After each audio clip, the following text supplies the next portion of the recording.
할렐루야. 오늘 수요 예배에 올라오신 여러분을 환영하고 축복합니다. 우리 한번 인사 한번 나누겠습니다. 잘 오셨습니다. 말씀의 은혜 받으십시오. 오늘 사무엘하 21장에 나오는 후반부의 이 내용은 다윗의 인생의 후반기에 일어났던 일들이 아니라 다윗이 왕이 되고 난 이후에 일어난 그 사역 초기의 상황이다라고 볼 수가 있습니다. 연대기순으로 기록되지 아니하고 부록처럼 인생의 후반기 가운데 이 사무엘하가 거의 끝이 나는 시점 가운데 부록처럼 앞에서 일어났던 일들을 성경의 저자가 성령의 감동을 받고 그 특별한 이유를 가지고 뒷부분에다가 배치를 해놓았습니다. 피곤한 인생이었습니다. 하나님의 말씀을 붙잡고 순종하면서 나아가는 일들은 성령의 충만함의 역사가 분명하게 있지만도 그럼에도 불구하고 끈질긴 하나님께서 맡기신 하나님의 사역, 어떻게 보면 그 사역은 거룩한 일이지만도 거룩한 일은 실질적인 이 삶의 현장 가운데 엄청난 지긋지긋한 전쟁과 같은 그런 상황이다라고 볼 수 있습니다. 신실한 하나님의 사람이었던 다윗도 하나님께 기름 부음을 받고 난 이후에 기름 부음의 능력, 여러분 초가 타는데 교회 와도 내 자신의 힘으로 내 열심으로만 하면 조금 가다가 사람이 탈진이 되어버려요. 탈진이 되면 무기력해지든지 아니면 이런저런 핑계를 대고 이렇게 그만두어 버리는 현상이 탈진된 현상이라고 이렇게 볼 수가 있습니다. 그런데 성령의 기름을 받지 않습니까? 이 초가 심지만 있으면 심지는 처음에 좀 타지만도 10초를 버티지 못하지만 초 주변에 있는 초가 있으면 이 기름이 되어서 녹아서 심지는 그대로 있지만도 조금은 타지만도 그대로 있지만도 초가 타서 기름이 공급이 되어서 불을 밝힐 수가 있는 것처럼 하나님 나라의 하나님의 교회의 하나님의 그 가정의 일들을 감당할 때 우리 자신의 힘만으로는 절대로 결코 오래 지속적으로 감당할 수가 없습니다. 하나님의 능력을 늘 공급받아야 되면 이 하나님의 능력을 공급받는 길은 하나님의 말씀을 계속해서 사모하고 간절히 사모하는 그 하나님 말씀 안에서 불로서 역사하시는 하나님의 은혜를 받을 때만이 하나님의 일들을 감당할 수 있는 것을 우리는 삶의 현장 가운데 실제적으로 경험을 하게 됩니다. 오늘 수요 예배에 올라오신 우리 모든 성도님들의 머리 가정 그리고 오늘 이 심령마다 하나님의 성령의 기름 부으심이 충만한 하나님의 은혜가 있기를 주님의 이름으로 축복합니다. 우리 옆에 분들에게 한번 인사하십시다. 성령 받으십시오. 이 성령의 기름 부으심, 하나님의 말씀 안에서 역사하시는 이 말씀을 쭉 짜면 이 기름 부음이 있습니다. 이것이 있어야지만이 이 하나님의 일들을 감당할 수 있고 어려운 상황 가운데서도 피곤하지 아니하고 곤비치 아니하는 하나님의 역사가 있게 되는 줄로 믿습니다. 다윗은 하나님께 부름을 받고 골리앗과의 그런 전쟁에 참여하게 됩니다. 어느 누구도 골리앗 앞에 나서지를 못합니다. 골리앗 앞에 어느 누구도 나서지 못하는데 어린 한 소년이 하나님의 담대함을 가지고 그 앞에 나아갔을 때 특별히 사무엘상 17장 40절 말씀 가운데 보면 물맷돌 안에 포함이 되는 돌멩이를 5개를 가지고 갔다라고 기록이 되고 있습니다. 돌멩이를 5개를 가지고 갔는데 다윗이 물리쳤던 적은 골리앗 한 사람이었습니다. 돌멩이 5개로 골리앗 한 사람을 물리쳤을까요? 아니면 또 다른 골리앗만큼 큰 거대한 거인이 5명이나 더 있었을까요? 성경에는 미스테리처럼 나와 있지만도 골리앗 앞에 나아갈 때 사무엘상 17장 40절 말씀에 그 조약돌 5개를 가지고 골리앗 앞에 하나님 말씀의 능력에 힘입어 하나님의 여호와의 만군의 하나님의 이름에 힘입어 담대한 믿음으로 나아가서 돌멩이를 던졌을 때 골리앗이 무너지고 그 큰 원수가 무너지는 것을 보고 수많은 이스라엘 백성들이 큰 원수가 무너지는 걸 보고 나머지도 큰 담력과 믿음을 얻어서 남은 블레셋 군사를 쳐서 무찔렀던 역사를 기록하고 있습니다. 그리고 오늘 사무엘하 21장 후반부의 말씀 가운데 부록처럼 여겨지는 그런 상황 가운데 다윗은 매우 인생의 피곤함을 느끼게 됩니다. 우리 예수님도 하나님의 사역을 감당하면서 너무너무 피곤하고 곤비한 상황 가운데 처하게 되었습니다. 머리 둘 곳 없고 많은 사람들은 자기 자신의 머리 둘 곳이 있었지만도 예수님께 다가와서 예수님께 뭔가를 요구를 하는 사람들의 숫자는 너무나도 많았지만도 예수님의 거처와 예수님이 어떻게 사는지에 대해서 관심 가지는 사람은 한 사람도 없었습니다. 그것이 주님의 역할이었고 하나님만이 하실 수 있는 하나님의 특별함이었습니다. 그 말씀이 육신이 되시기 위해서 이 땅 가운데 오신 그 예수님은 육신을 가지고 계셨기 때문에 하나님의 사역을 감당하고 귀신을 쫓아내고 사람이 죽어서 가게 될 영원한 천국의 나라, 그리고 믿지 아니하고 죽은 자들이 갈 하나님 지옥과 천국에 관한 하나님의 나라의 말씀을 강론하고, 그리고 병든 자들을 고쳐주고 만나는 사람들마다 예수님을 죽이고자 하는 그런 수많은 인파들 속에서, 수많은 스트레스들 속에서도 예수님은 잘 견뎠지만 때로는 피곤하고 곤비한 상황을 성경의 곳곳에서 발견하게 됩니다. 사람이었던 다윗도 골리앗을 무찌르고 계속해서 남아있는 끊임없는 전쟁 가운데서 다윗은 매우 피곤하였습니다. 우리 성도님들도 때로는 피곤할 때가 있죠. 몸 관리를 잘 하셔야 됩니다.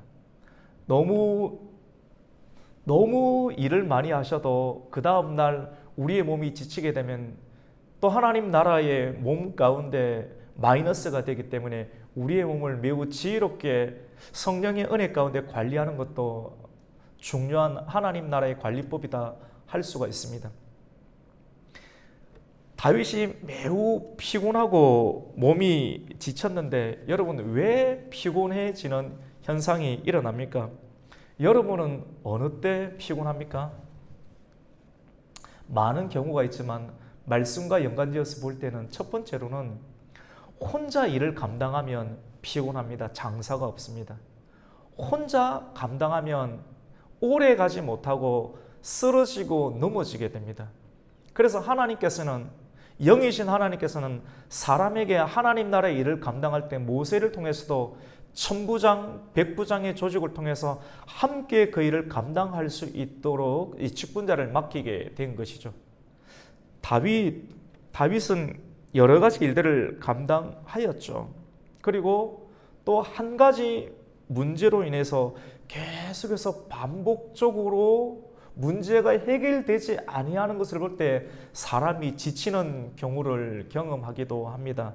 세 번째로는 적의 공격이 계속해서 일어날 때, 분명하게 골리앗을 넘어뜨리고 죽였으면 겁을 먹고 또 패배의식을 가지고 다시는 하나님 나라를 침범하지 않아야 되는데 포기하지 아니하고 전능하신 하나님의 나라와 하나님의 군대와 하나님의 교회를 모욕하고 능멸하려고 하는 그런 일들을 보게 될 때 사람은 피곤함을 느끼게 됩니다. 하나님의 사람이었던 엘리야도 능력 가운데 3년 6개월 동안 닫혔던 하늘 문을 하나님의 능력의 불을 받고 하늘 문을 열고 땅 가운데 비를 내리고 그리고 불을 내렸던, 그래서 여호와 하나님 사이에 머뭇거리던 바알의 선지자와 그리고 이스라엘 백성들을 소동하게 만들고 동요하게 만들었던 아세라 선지자들을 다 처단하게 되는데, 이쯤 되면 최고의 어둠의 수장이었던 아합과 그리고 이세벨을 숭상하였던 그 이세벨이라는 그 여인이 포기하고 마음을 하나님 앞에 꿇어야 되는데 꿇지 아니하고 오히려 아합을 엘리야를 죽이겠다라고 하는 소리를 듣게 되었을 때 이 엘리야는 마음이 녹아버리고 피곤해져 갔던 것을 보게 됩니다. 다윗도 끈질긴 블레셋과의 전쟁을 통해서 피곤함을 느끼게 됩니다. 블레셋과의 전쟁. 오늘날 또 여러분 영적인 블레셋과의 전쟁이 있습니다. 여러분 한 사람 한 사람 가운데 내 마음이 100% 유쾌하지 못하고 처음 것을 대면했을 때는 신선한 마음이 있지만도 한 달이 지나고 1년이 지났을 때 늘 그런 반복적인 상황을 경험하는 것은 우리의 주변 가운데 영적인 블레셋이 늘 포진되어 있기 때문에 그렇습니다. 성령의 기름 부으심이 충만하였던 그 다윗도 골리앗을 무너뜨리고 이스라엘을 통일왕국을 만들고 하나님 나라의 일들을 감당했지만도 그리고 승리를 경험하고 다음날 또 블레셋이 포기하지 아니하고 하나님을 대적하고 하나님의 왕궁과 하나님의 교회를 침범하려는 일들 가운데 또 나아가서 전쟁하고 전쟁했을 때 다윗은 죽을 뻔한 위기 가운데 너무나도 피곤해서 죽을 뻔한 위기 가운데 들어가게 되었습니다. 그러한 상황을 사무엘하가 끝이 나는 마지막 부분 가운데 다윗이 왕이 되고 난 이후의 사역의 초기 가운데 있었던 그 상황을 적절한 하나님의 성령의 감동과 뜻하심 가운데 배치를 하고 있습니다. 오늘의 말씀은 우리에게 매우 큰 도전과 그리고 때로는 우리의 심령의 좌절과 낙심과 피곤함과 지치는 현상이 있어서 그냥 이대로 쭉 갈까라고 생각이 드는 심령 가운데 하나님께서 거룩한 불과 일침을 가해주는 존귀한 말씀이 될 것입니다. 다윗이 피곤했는데요. 왜 피곤했는가? 우리 한번 볼까요? 15절 오늘부터 읽게 되었는데 15절 말씀을 한번 읽겠습니다. 시작. 블레셋 사람이 다시 이스라엘을 치거늘 다윗이 그의 부하들과 함께 내려가서 블레셋 사람과 싸우더니 다윗이 피곤하며. 오늘 15장 15절에 보면 블레셋 사람이 다시 이스라엘을 치거늘 18절에도 보면 그 후에 다시 블레셋 사람이 19절에도 또 다시 블레셋 사람이 분명하게 하나님의 능력으로 성령의 기름 부으심을 가지고 하나님의 능력 가운데 상대가 되지 않는데도 불구하고 하나님의 은혜로 적군들을 물리쳤는데도 불구하고 포기하지 아니하고 적들이 또 일어나서 학생들이 있다면 좀비라고 이야기를 하고 싶어요. 좀비처럼 일어나 죽여도 좀비처럼 일어나서 어르신들 세대 가운데 낫으로 풀을 베어도 일주일만 지나면 풀이 또 일어나서 또 풀을 베어야 되는 것처럼 그런 일들이 일어나서 이제 낫을 들 힘조차 없는 피곤한 상태에 빠지게 되었습니다. 여러분, 하나님의 사람이 피곤하게 될 때, 마음이 낙심이 되고 피곤하게 될 때 하나님의 사람들은 진짜 하나님의 사람들은 같은 마음을 가지고 위로해주고 내 힘을 나누어 주면서 같이 분담을 하게 되는데 마귀 사단에 속한 어둠에 속한 어둠의 나라 하나님의 원수들은 오늘 성경에 나오는 블레셋은 하나님의 지도자와 하나님의 교회가 시들시들해지고 약해졌을 때 하나님은 꺼져가는 등불을 절대로 끄지 않는데 세상 나라는 불어버려요. 남이 약한 것을 보면서 그것을 귀로 여기고 그 사람을 짓밟고 꺼져가는 심지를 끄지 않는 우리 하나님은 그러신데 세상의 사람들은 내가 힘이 약하면 나를 밟고 지나가요. 그렇죠. 세상에서 이기려고 하면 절대로 피곤한 티를 내면 안 돼요. 피곤한 티, 약한 티를 내면 블레셋이 정체를 드러내어서 여러분을 삼키게 될 것입니다. 그래서 피곤을 이겨야 됩니다. 블레셋이 끊임없이 다윗과 또 싸우게 될 때 다윗이 위기에 몰리게 되고 죽을 뻔한 너무나도 이때 블레셋은 다윗을 죽여야 되겠다. 하나님의 나라를 죽여야 되겠다. 하나님의 교회를 죽여야 되겠다는 그런 결단의 마음을 가지고 다윗을 죽이려고 합니다. 오늘 이 말씀 가운데는 다윗이 너무나도 위기 가운데 있게 되었을 때, 죽을 뻔하였을 때 하나님의 도우심 가운데 언약 속에서 다윗 너는 사무엘하 7장 말씀 가운데 보면 하나님과 다윗은 언약을 맺게 되었습니다. 너의 왕위는 끊임없이 이어질 것이라는 하나님의 그 언약이 있는데, 하나님의 그 언약 속에서 죽을 뻔하고 등불이 꺼져갈 것만 같은 그 시점 가운데에서 이 전쟁이 어떤 전쟁인지 구체적으로 성경은 밝히고 있지 않습니다. 부록처럼 오늘 마지막 부분에 포함이 되어 있지만도 이 상황 가운데 하나님께서는 무명처럼 보이는 생명과 충성을 건 다윗 옆에 포함되어 있는 동력자, 성경적인 용어를 쓰면 동력자, 그리고 성경 안에 있는 단어를 쓰면 추종, 다윗에게 생명을 걸었던 그런 부하와 추종자, 오늘날의 용어는 팔로워들이죠. 이 사람들이 다윗을 생명을 걸고 지키면서 다윗과 함께하는 하나님 나라의 언약이 지켜지게 하는 것을 보게 됩니다. 다윗이 만약에 죽게 된다라고 하면 다윗 한 사람이 죽는 것이 아니라 다윗은 이스라엘 나라의 대표의 등불이기 때문에 등불 자체가 꺼지면 모든 것이 다 죽게 된다라고 하는 인식을 가지고 숨겨진 사람들이 일어나게 되는데, 등불이 꺼질만 할 때 일어나는 것은 세상의 거인족들이 일어나게 됩니다. 오늘 사무엘하 21장 15절부터 이 마지막 부분까지는 블레셋 안에 숨겨진 4명의 거인이 드러나게 되는 것을 보게 됩니다.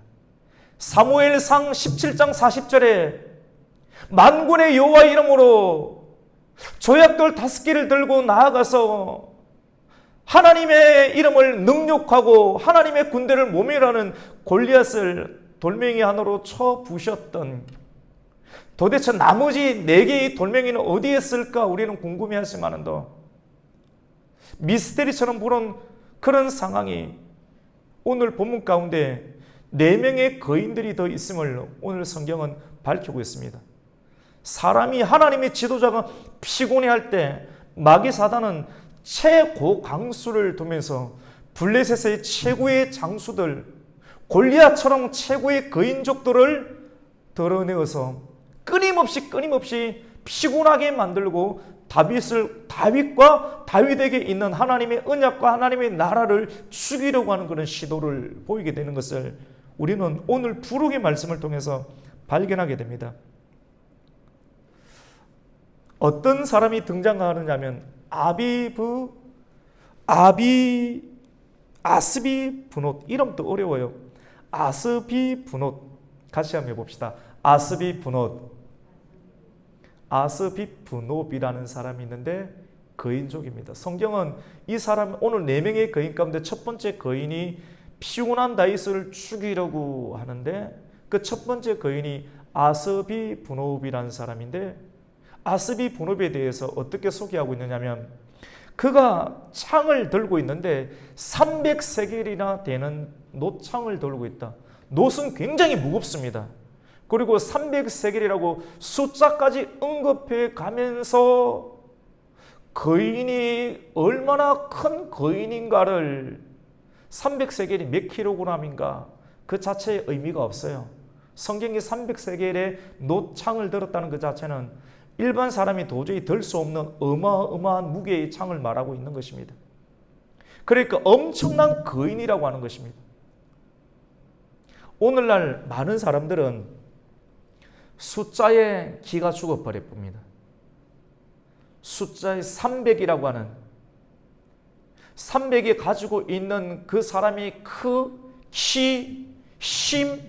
힘으로 상징한 하나님을 믿는 힘을 가져야 되는데, 하나님을 믿는 힘이 아니라 눈에 보이는 사람의 신장과 키, 그가 들 수 있는 300이라는 숫자, 사람도 통장에 많은 숫자를 가지고 있는 사람이 어깨에 힘을 가지고 그 사람 앞에 굽신거리며, 교회도 많은 사람들의 숫자에 의해서 사람들은 부흥을 했다, 여러분, 정말 사람의 숫자가 많은 것이 부흥입니까? 정말로 교회를 위해서, 하나님 나라를 위해서 생명을 걸 수 있는 진정한 충성된 한 사람이 나타난다고 하면 이 한 사람은 1000명과도 바꿀 수가 없게 될 것입니다. 우리 가곡교회는 비록 지금 시작은 미약하지만도 하나님의 말씀을 정말로 사랑하고 그 말씀의 감동의 교훈을 받아 그대로 믿고 따라가서 주님 오시는 그날까지 하나님을 배신하지 아니하고 충성스럽게 하나님의 언약궤를 빈 수레에 새 수레에 몰고 가는 것이 아니라 하나님의 언약궤를 말씀 따라 어깨에 메고 갈 수 있는 충성된 성도가 되시기를 주님의 이름으로 축원합니다. 이 한 사람이 1000명보다 귀한 것입니다. 조금만 어려움이 있으면 나 몰라라고 다 도망가고, 헌금 이야기 나면 헌금 이야기 하지도 않는데 다 도망가 버리는 사람 한 사람도 필요 없습니다. 정말로 신실한 한 사람, 주님께서는 분명하게 말씀하셨습니다. 사람이 떡으로만 살 것이 아니라 여호와의 입에서 나오는 하나님 말씀으로 분명하게 산다 했으니 저는 그 말씀을 믿습니다. 한번 끝까지 믿어볼 것입니다. 그리고 그 말씀으로, 믿음으로 제사장들이 넘실거리는 요단강을 건너고 하나님 주신 감동에 따라, 감동의 말씀을 따라 여리고성을 돌아라고 그 말씀 순종하고 여리고성을 무너뜨려 볼 것입니다. 그리고 이런 사람들이, 목사와 똑같은 영성을 가진 사람들이 교회에 배치되어서 충성스럽게 순종하면 하나님께서는 우리 가곡교회의 비전대로 우리 조국 대한민국 가운데 통일 한국의 씨앗으로 우리 가곡교회를 존귀하게 사용하게 될 줄로 믿습니다. 여러분, 거인들은, 이 세상의 거인들, 오늘 말씀은 거인을 물리치는 용사입니다. 우리 성도님들이 용사가 되어야 됩니다. 용사가 되려면 무장이 되어야 됩니다. 무엇으로 무장이 되겠습니까? 말씀으로 무장되어야 됩니다. 할렐루야. 기도로 무장되어야 됩니다. 할렐루야. 말씀 붙잡고 기도하셔야 돼요. 남의 기도 듣지 마시고 여러분이 기도를 하셔야 되는 겁니다. 교회에 나와서 기도하셔야 되고 가정에서 기도해야 되고 이 설교 들으면서 마음가운데 불이 부딪히고 뜨거움이 오면 깨어 일어나서 하나님 앞에 나와서 기도해야지만이 자기 자신도 살고 그 자신을 부르시는 하나님 부르신 가운데 우리가 나아갈 수 있게 됩니다. 악한 마귀 사단은 고대 시대 가운데 아말렉의 이름으로 내가 대대로 아말렉과 세우리라, 주님 그렇게 말씀하셨고, 다윗의 시대 가운데는 블레셋의 이름으로 블레셋이 끊임없이 하나님 나라 이스라엘을 죽이려고 하고 하나님의 언약을 무너뜨리려고 하고 골리앗과 거장 300세겔이나 되는 갑옷과 큰 칼과 단창과 단검과 방패와 큰 키와 그리고 300세겔의 노시라고 하는 숫자에 의해서 사람들이 거장 앞에, 세상의 거장 앞에 무릎을 꿇게 만드는 시대 속에 하나님 사람들은 피곤해하며 쓰러지려 하며 기죽으려고 합니다. 하나님의 사람이었던 다윗이 너무나도 피곤하고, 그리고 거인족 아들 중에 이 아스비 분업이 다윗을 죽이려고 하지요. 무엇으로요? 큰 숫자와, 300이라고 하는 숫자와 노시라고 하는 큰 무게와, 웬만한 사람들은 그냥 기가 죽어서 죽습니다. 그리고 거인족의 계보를 가지고, 그리고 지금까지 한 번도 보지 못하였던 새로운 무기, 이 새로운 무기를 가지고 하나님의 교회와 하나님의 나라를 죽이려고 합니다. 다윗이 죽기 일보 직전입니다. 우리 16절 말씀을 한번 읽겠습니다. 시작. 거인족의 아들 중에 무게가 300세겔 되는 노창을 들고 세 칼을 찬 이스비 분업이 다윗을 죽이려 합니다. 세상은 기름 부음 받은 자를 절대로 가만두지 않습니다. 중상모략으로 그 사람의 약점이 아닌 것까지도 약점으로 만들고, 사람이기 때문에 약점이 있는 것까지도 크게 뻥튀기로 만들어서 프레임을 만들고 해서 예나 지금이나 끊임없이 죽이려고 하는 시도를 가집니다. 무엇을 앞세우면서? 거인, 자이언트를 앞세우면서. 그때 하나님께서는 하나님의 사람이었던 스루야의 아들 아비새를 일으켜서 아비새가 일어나서 죽기 일보 직전에 다윗을 구해내게 하시는 하나님의 강력한 역사를 보게 하십니다. 아비새는 요압의 동생이었습니다. 요압과 아비새는 형제시간이었고 다윗의 조카입니다. 스루야의 아들이라고 하는데 스루야는 다윗이 그의 누이의 이름이 스루야입니다. 누나의 이름이 스루야인데 스루야의 아들이었던 아비새가 조카가 충성스럽게 하나님의 성령의 은혜를 받고 불구덩이처럼 사람 불구덩이면 피해버리잖아요.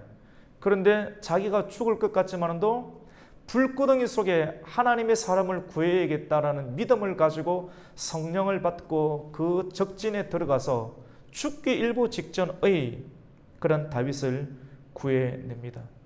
그리고 구해내고 난 다음에 다윗에게 이야기를 합니다. 왕이시여 다시는 전쟁에 나가지 마옵소서. 왜냐하면 혹 당신이 무리하여 책임감을 다한다라고 하는 명목 때문에 무리하여 혹 죽게 된다고 하면 이스라엘의 등불이 꺼지기 때문에 그리 마옵소서라고 이야기를 합니다. 우리 17절 말씀을 한번 읽겠습니다. 시작. 스루야의 아들 아비새가 다윗을 도와 그 블레셋 사람을 쳐 죽이니 그때 다윗의 추종자들이 그에게 맹세하여 이르되 왕은 다시 우리와 함께 전장에 나가지 마옵소서. 이스라엘의 등불이 꺼지지 말게 하옵소서 하니라. 아멘. 여러분, 다윗이 연약합니다. 같이 사역을 감당하는 동력자처럼 보이기도 하고, 그리고 왕이고 신하처럼 보이는 그런 부하, 죽음과 신하의 관계이기도 한 그런 관계들 속에서 가까이 지내다 보면 처음에는 좋은 것이 보이지만도 시간이 지날수록 엔트로피 법칙처럼 흠이 보이게끔 마련입니다. 다윗은 기름 부음을 받은 하나님의 종이었지만도 부하, 자기에게 생명을 건 부하의 아내를 겁탈하여서 또 그 충성스러운 신하도 죽게 만들었던 정말로 몹쓸 짓을 한 사람입니다. 그것을 세상 사람들이 다 알고 있습니다. 왕에서 쫓겨나야 되는데 하나님께서 왕에서 쫓겨나게 하지도 않습니다. 사울 같으면 쫓겨났을 터인데 하나님께서 다윗과 언약을 맺었기 때문에 너는 왕에서 쫓겨나지 아니하고 왕위가 계속해서 영원토록 이어지겠다. 여러분, 더 고통 아니에요? 잘못했으면 쫓겨나는 거 차라리 마음에 짐이 들 터인데 그 자리를 계속 유지해 가면서 그 고통을 겪어야 되는 것. 그래서 하나님의 지도자들은 말씀 안에 안 가면 그게 고통인 겁니다. 그런 연약함이 있습니다. 자녀들이, 큰아들이 이복 누이 동생을 겁탈하지를 않나. 자녀 교육도 안 됩니다. 우리는 지도자의 자녀들이 잘 못하면 입대기를 굉장히 좋아하지 않습니까?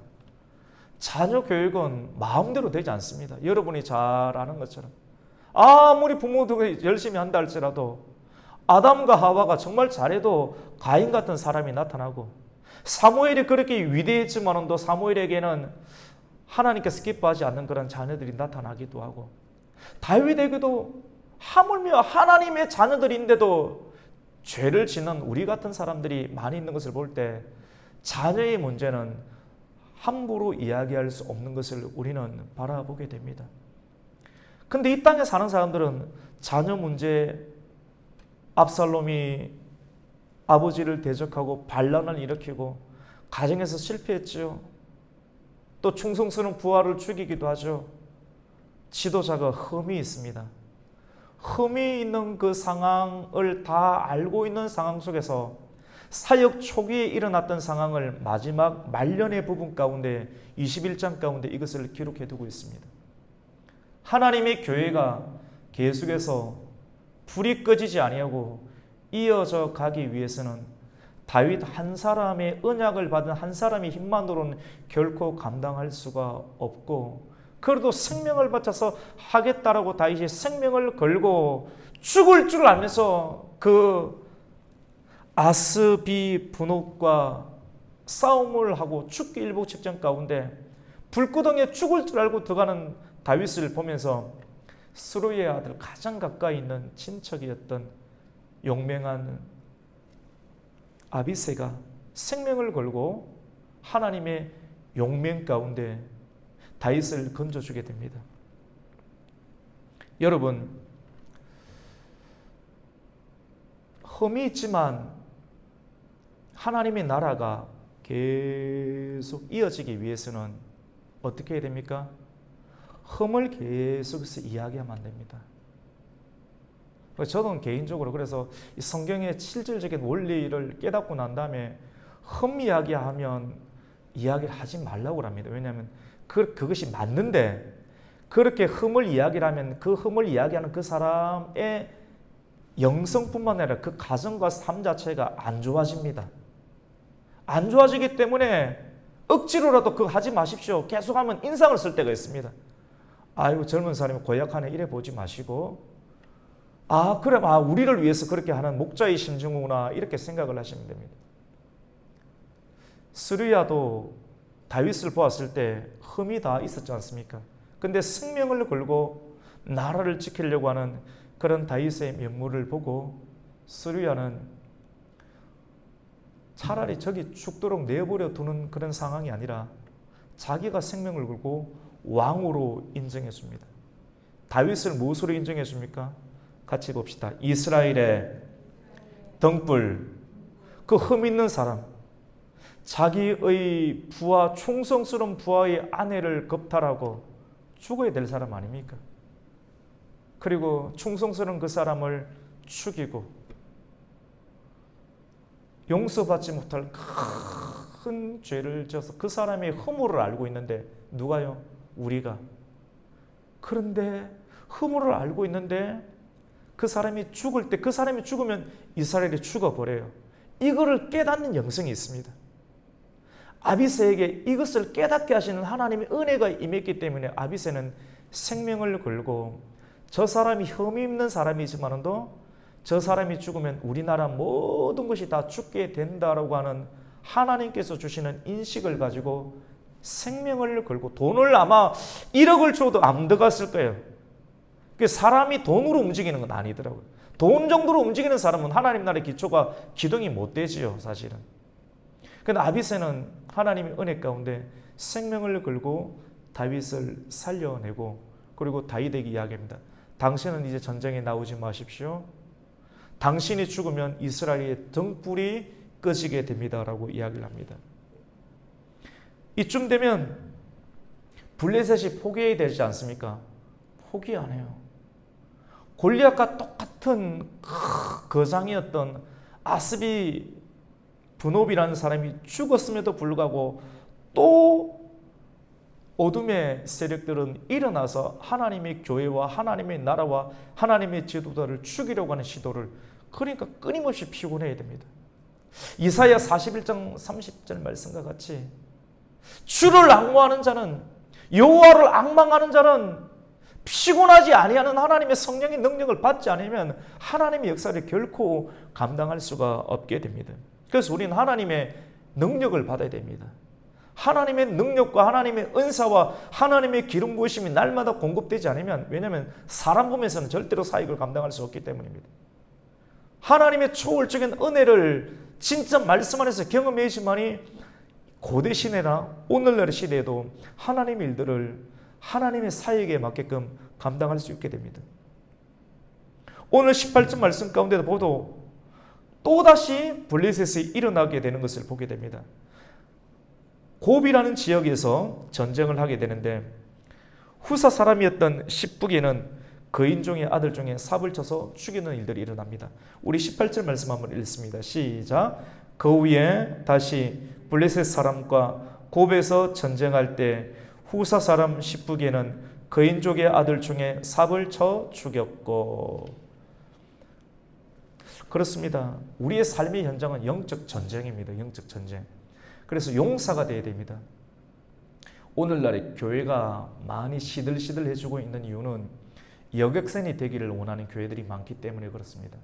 여객선이 자꾸 타려고 해요, 사람들이. 왜냐하면 이 군함에 타려고 하는 거 싫어요. 영성 있고 강건하게 나아가려고 하는 그런 궁극적으로 하나님께서는 영적인 전쟁터고 우리를 군사로 만들기를 원하시는데 그까지는 안 가려고. 어느 정도를 알면서 여기서는 나 노타치거든요. 자기 자아가 아직 살아있는 거예요. 정말로 중생됐는지 한번 살펴봐야 돼요. 중생이 되면 자기가 죽었으면 물과 성령으로 물에 들어가서 완전히 죽어서 물과 성령으로 거듭난 사람은 계속해서 지속적인 성숙과 성장 또 주님을 닮아가는 믿음의 진보를 경험하게 되는데 어느 단계에 가서 멈춰버리는 현상은 우리가 이걸 어떻게 해석해야 되는가, 우리가 우리 개인이 말씀 안에서 점검해 볼 필요가 있습니다.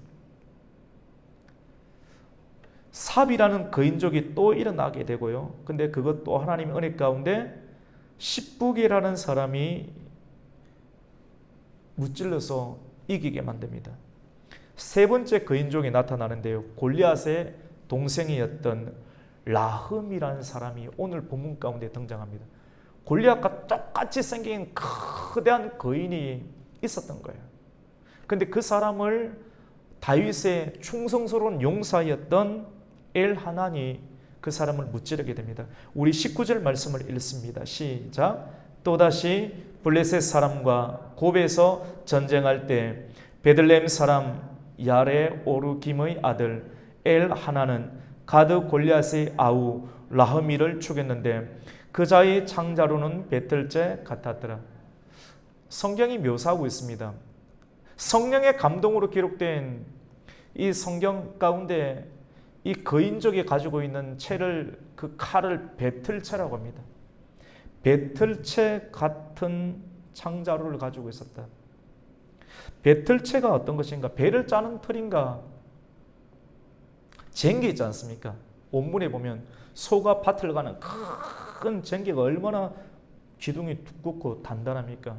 이 쟁기의 기둥을 두고 배틀채라고 합니다. 이 정도의 큰 창자루에 창을 꽂았으니 몇 명의 사람들이 들어도 무거울 만한 것, 이 정도의 큰, 한 번 휘두르면 10명의 순식간에 쓰러뜨릴 수 있는 그런 창을 한 손으로 흑흑 할 수 있는 그러한 거인족. 골리앗이 키가 우리 천장만큼 높았으니까 골리앗만큼 키가 큰 거인 이 라흐미를 하나님의 사람이었던 다윗의 용사 중에 엘하난, 나중에는 숨어있는 성도들이 나와요. 하나님의 동력자들이 튀어나와요. 마지막 시대 가운데 성령을 받은 사람, 내가 마지막 날에 남종과 여종, 남녀노소를 불문하고 하나님께서 성령을 보아주시는데 그 성령을 받은 사람, 사람이 보면 저 사람이 일할 것 같은데 사람의 눈에는 사무엘도 저 사람이 하나님의 왕 될 것 아니다. 이게 정말로 영성이 있어요. 하나님과 많이 친하게 지내고 하나님의 영성을 가지고 사람을, 근데 사람한테 기대고 싶잖아요. 사람한테 기댈 수가 없습니다. 사람은 자꾸 바뀝니다. 자꾸 이용하려고 하고 자기가 머리 위에서 놀려고 하고 사람을 의지할 수가 없습니다. 특히 목사는 그런 것 같습니다. 하나님 말을 의지해야 되는 것 같아요. 숨어있는 하나님의 사람 엘하난을 일으켜서 골리앗의 동생을 또 죽이게 됩니다. 여러분, 블레셋이 죽여도 또 좀비처럼 일어나는 현상이 얼마나 하나님의 교회와 지도자들이 피곤하겠습니까? 한 번 못하면 입대기 좋아가지고 아이고 피곤하네, 뭐 했냐고 피곤하네, 이렇게 이야기를 또 해버릴 것 아닙니까? 마지막 오늘 20절 말씀 가운데는 마지막 네 번째 거인을 소개를 하고 있는데 이 거인은 무시무시합니다. 사람이 태어났을 때 손은 5개고 발가락 5개, 어른들 딱 그거부터 보지 않습니까? 아이고 그러면 됐다. 손가락 5개, 발가락 5개면 됐다. 태어날 때 늘 신경 쓰이는 거 아닙니까? 혹 1000분의 1 우리 가정에 하나님께서 이런 상황을 허락하실까? 염려도 되고 걱정도 되고 때로는 감사하는 것은 머리는 알고 있지만도 그런데 5개의 발가락이 아닌 6개의 손가락이 아닌 손가락이 6개고 발가락이 6개. 그래서 양손이 6개, 6개, 12개, 발가락이 6개, 6개, 12개, 24개의 손가락과 발가락을 가지고 있는 거대한 무시무시한 거인이 있는데 이름을 밝히지 않고 거인의 소생이다라고 이야기를 합니다. 우리 20절 말씀을 한번 읽겠습니다. 시작. 또 가드에서 전쟁할 때 그곳에 키가 큰 자 하나는 손가락과 발가락이 각기 6개씩 모두 24개가 있는데 그도 거인족의 소생이라. 이 거인들은, 세상의 거인들은 지금 우리 골리앗 이야기, 그리고 또 사비 이야기, 그리고 성경에 나오는 이스비 분업이라는 발음하기도 힘든 이런 거인의 이야기를 듣는데 계속해서 듣고 또 설교를 들으면서 거기에 하나님의 은혜가 하나씩 하나씩 설교를 들어가면서 덧입혀가면서 우리의 마음 가운데는 나에게 있어서 거인은 어떤 것인가라는 생각을 하게 됩니다. 세상의 거인들은 굉장히 숫자입니다. 숫자. 큰 것에 안정감을 느낍니다. 큰 것에 주눅들게 됩니다. 이런 사람들은 하나님을 믿지 아니하고 하나님의 교회와 하나님의 나라를 능욕합니다. 마치 엘라 골짜기에서 골리앗이 만군의 여호와의 이름을 모욕하였고 그의 군대를 모욕하였는데, 모욕하는 교회를 모욕하는데도 아무도 나서지 아니하고 가만히 있습니다. 나서면 죽을 것 같으니까. 근데 한 사람만이 나서서 그 하나님의 교회와 하나님의 나라와 하나님의 사람을 능욕하고 모멸하는 그 사람에 대해서 당당히 고개를 들고 대응하고 대항합니다.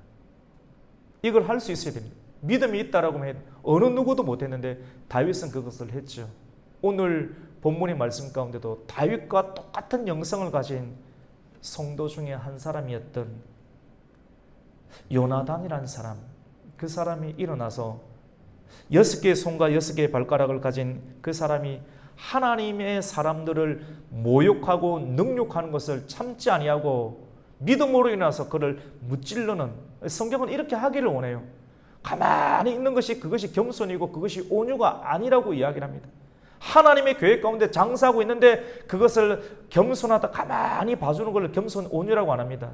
참된 온유이신 하나님은 그것을 세상을 던지면서, 비둘기를 던지면서 어떻게 하나님의 집을 이렇게 할 수 있느냐라고 외칠 수 있는 그 사람의 성품을 두고 세상은 저거는 목사 아니다라고 깎아내리려고 하지만 성경은 그분을 예수님이라고 이야기하고 선하신 예수님의 그 모습을 최고의 온유라고 표현을 하고 있습니다. 오늘 21절 말씀 가운데 보면 그 사람이 능욕합니다. 우리 20절과 21절 말씀을 한번 읽겠습니다. 시작. 또 가드에서 전쟁할 때 그곳에 키가 큰 자 하나는 손가락과 발가락이 각기 6개씩 모두 24개가 있는데 그도 거인족의 소생이라. 그가 이스라엘 사람을 능욕하였으므로 다윗의 형 삼마의 아들 요나단이 그를 죽이니라. 아멘. 삼마의 아들이었던, 다윗의 형 삼마의 아들이었던 요나단이 그것을 듣고 다윗이 엘라 골짜기에서 성령의 불을 받고 일어나서 돌멩이 하나로 무찔렀던 것처럼 그 영감이 계속해서 그 이야기를 듣는데 거기서 은혜를 받고 나도 이런 기회가 왔을 때 믿음으로 나아가서 내가 싸우리라, 믿음으로 내가 세상과 싸우리라 라고 그 은혜를 받았던 그 조카 요나단이 하나님께서 그에게 기회를 주었을 때 24개의 손과 발을 가졌던 그 거대한 거인들을 물리치는 장면들을 기록을 하고 있습니다. 그리고 마지막 22절은 다 하나님의 사람들에서 이러한 것들이 무너졌다고 기록합니다. 우리 22절을 읽습니다. 시작. 이 네 사람 가드의 거인족의 소생이 다윗의 손과 그의 부하들의 손에 다 넘어졌더라. 아멘. 여러분, 저는 이 말씀을 이렇게 묵상하면서 한 크게 표면적으로는 교회가 살기 위해서, 교회와 하나님의 나라가 살기 위해서는, 교회는 우리 가족 교회이기도 하고 여러분의 가정도 교회거든요. 가정. 여러분 믿으십니까? 여러분의 가정도 교회예요. 가정도 교회고, 또 우리 교회도 교회이고, 그리고 또 이 나라도 궁극적으로 하나님 나라가, 하나님의 교회가 되기를 원하는 하나님의 갈망이 있습니다. 그런데 현실은 그렇게 잘 안 되고 있는데, 그래서 조국과 그리스도인들이 나라에 대해서 걱정하고 나라에 대해서 기도하는 이유가 다 그냥 있는 거예요. 그럼 우리하고는 상관이 없는 이야기가 아니고, 그걸 아직 몰라서 그래요. 이게 하나로 연결이 되어 있습니다. 하나로, 가정과 교회와 나라가 하나로 연결이 되어 있는데, 다윗이 흠이 있었지만도 이스라엘의 등불로 인정해 주듯이 교회와 나라와 가정이 회복되기 위해서는 우리의 남편, 우리의 스승, 우리의 지도자, 흠이 있어요, 없어요? 다 흠이 있어요. 흠을 이야기하면서 당신은 안 될 사람이라고 이야기를 하면 언약이 깨어지는 거예요. 언약이 깨어져서 이혼해야 되고, 끝내야 되고, 교회 안 다녀야 되고, 대통령도 없어야 되고, 왕도 없어야 되고, 다 없어야 돼요. 우리 눈에 보인다면. 그리고 그렇게 판단하는 그 자신도 없어져야 됩니다. 그런데 오늘 사무엘하 21장 마지막 말씀 가운데 하나님 말씀을 주시면서 하나님의 사람이었던 아비새를 통하여서 왕은 다시는 전쟁에 나가지 마옵소서, 이스라엘의 등불이 꺼지지 말게 하옵소서. 어떻게 말합니까? 왕으로 인정을 해줍니다. 우리가 무너진 가정과 관계가 회복되기 위해서는 내 머릿속에 기억되고 있는 좋은 거는 사람이 기억 안 해요. 100가지 잘해도 한 가지만 계속하면서 한 가지를 주장하면서 너는 안 된다라고 이야기하고 싶은 것이 죄인의 본능입니다. 근데 오늘 이 말씀을 통해서 우리의 가정과 우리의 부부의 관계, 그리고 우리 교회의 관계, 그리고 우리의 자녀와의 모든 관계가 회복되기 위해서는, 죽을 뻔한 그 상황의 등불이 꺼지지 않고 회복되기 위해서는 나의 남편과, 그리고 우리의 스승과 우리의 지도자, 그리고 우리의 대통령, 이 모든 우리가 이 말씀을 받게 될 때 느끼게 되는 그 모든 상황들에 관해서 등불로 인정해 줄 수 있는, 분명히 공의가 있지만도 하나님께서 우리에게 주신 성령의 감동, 등불로 인정해 줄 수 있는, 나의 남편을 등불로 인정해 줄 수 있는 마음이 생길 때 나라는 깨어지지 아니하고 회복되게 되는 것입니다.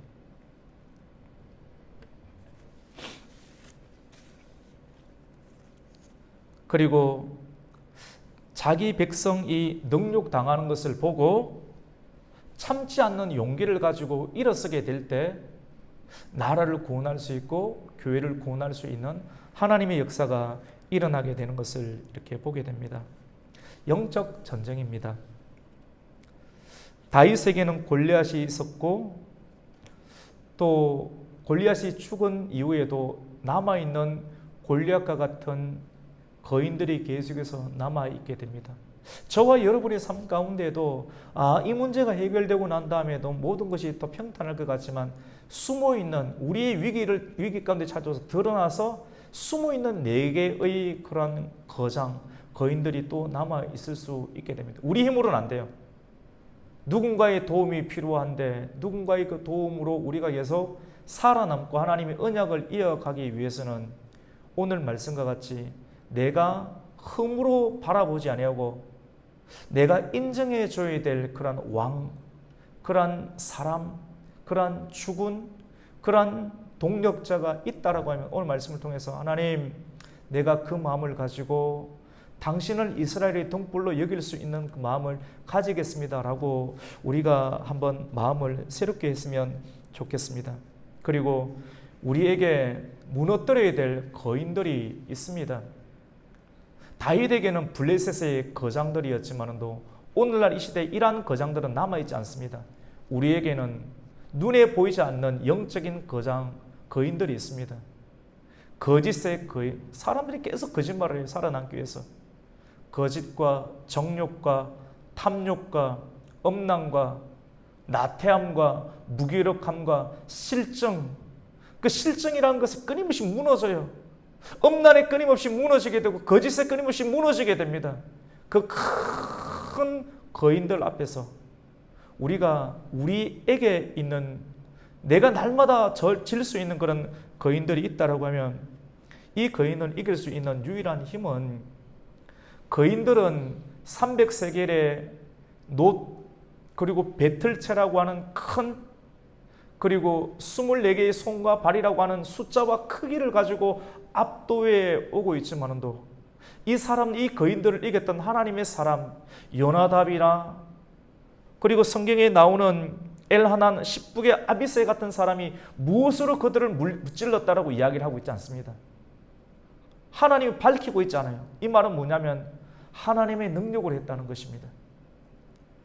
하나님의 의로운 손. 세상은 큰 칼과 창을 들고 나오지만도 저와 여러분은 뭘 가지고 있습니까? 어쩌면 초라할 수 있어요. 말씀 따라간다고 세상 것 가지고 있지 못하고, 세상의 소유나 좋은 곳 없어요. 사실은 그렇게 안 살았었으니까. 가지고 있는 것은 뭐밖에 없습니까? 말씀과 말씀에 대한 믿음밖에 없는데, 말씀과 말씀에 대한 믿음은 적어놓지 있진 않아요.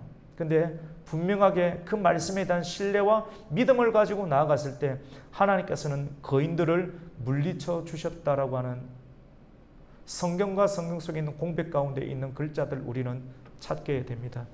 오늘 이 말씀을 통하여서 하나님은 여러분들이 영적 전쟁에 기꺼이 용감히 나아가기를 원하고 계십니다. 다윗이 만군의 여호와의 이름에 의지하여서 골리앗을 물리쳤던 것처럼, 스루야의 아들 아비새가 300세겔의 노창과 신무기의 칼을 가지고 겁을 내지 아니하고 믿음으로 이스비 분옷을 무찌른 것처럼, 요나단이 24개의 손과 발을 가진 거인족들 하나님의 열정을 가지고 무찔렀던 것처럼 당당히 우리 안에 있는, 여러분 안에 있는 믿음을 가지고 여러분이 이겨야 될 거인들은, 이 세상의 거인들을 믿음으로 정복하고 이기어서 하나님의 기쁨의 나라를 건설할 수 있는 우리 가곡교회와 우리 가곡교회 가정이 되시기를 예수님의 이름으로 축복합니다. 아멘.